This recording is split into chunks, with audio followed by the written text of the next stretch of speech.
Hello class, this is Mrs. Lee with your week 25-26, week 4 of Frozen vocabulary video. The first word I have for you is immense.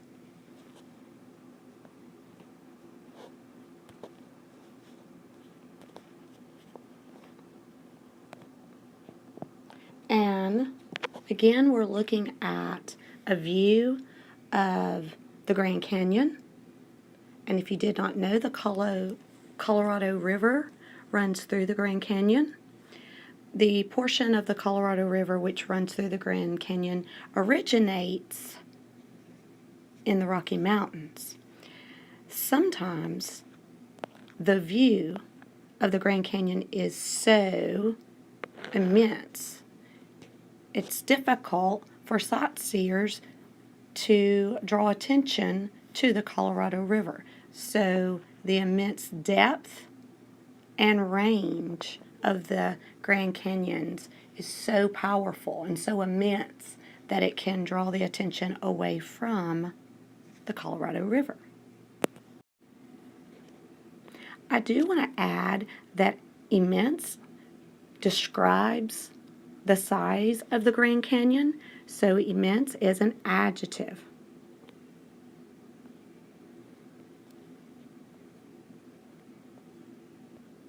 I'll be able to write adjective in a moment. I apologize. Adjective. And I'll abbreviate it with ADJ. So it's describing the size, and not just the size, but immense means large size. So it's an adjective. The vocabulary word we'll examine with this visual is the word vast.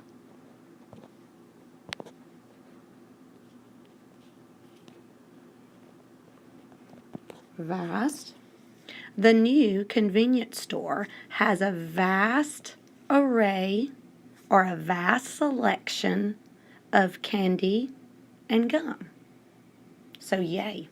So vast selection. You can see various types of gums and various types of candy bars, M&Ms, and then of course what you can't see from the visual are other types of candies that surround these. So a vast array or vast selection of candies in the new convenience store.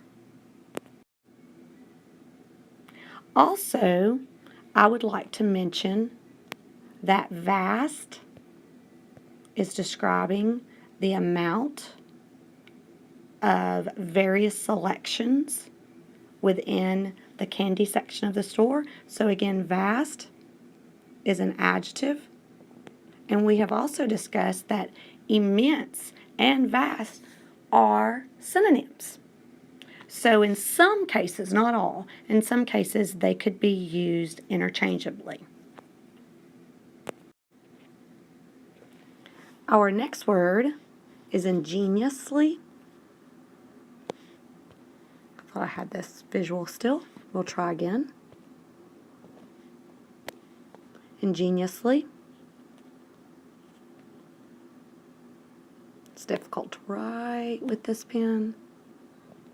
I can get ingenious, which is an adjective, but ingeniously with an ly, I slightly, ever so slightly, was able to get the ly. But ingeniously means to behave cleverly, keenly, sharply. So in other words, if you're ingenious, then you're inventive, like Thomas Edison, like Henry Ford, all of those people that were able to come up with new ways of doing things or improving another way someone else had done something. Bill Gates, his thinking, of course, or he attacks things ingeniously. Okay, so that's brilliantly, inventively, keen, with a keen sense of thinking.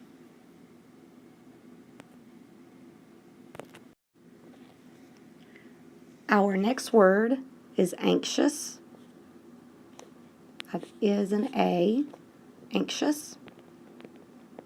Anxious ends in an OUS, so it's an adjective.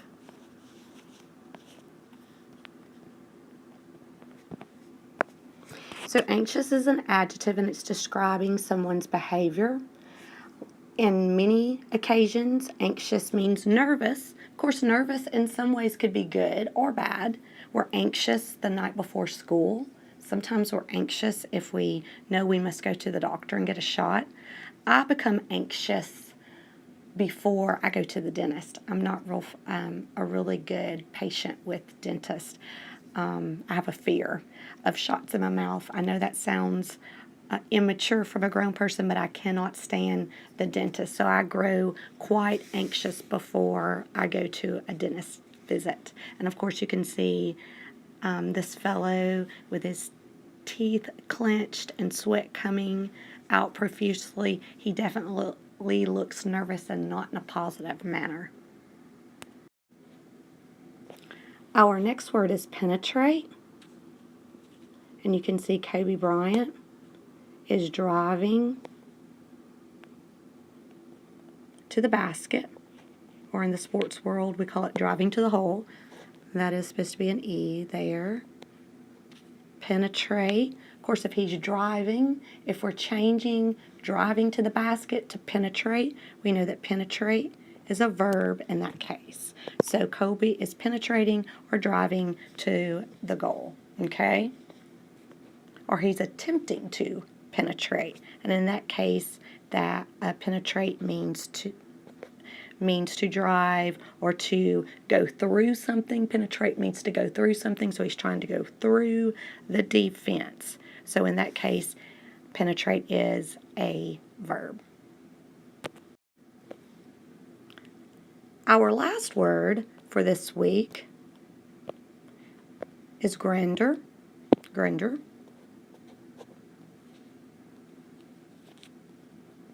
It's like grand, and that's an A, by the way. And then an E-U-R. And this is talking about the splendid or the great importance of this event, the president taking the oath of office. So this is an event full of grandeur. And if it's full of grandeur, if it is an event, the grandeur event, so to speak, then it is used as a noun.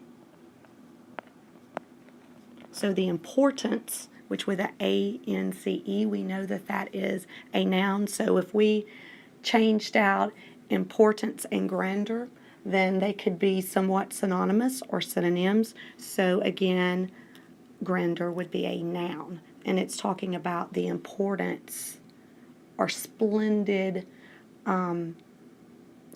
event that's taking place while President Obama is taking the oath of office. Study this video as many times as you need in order to prepare for your quiz on Friday.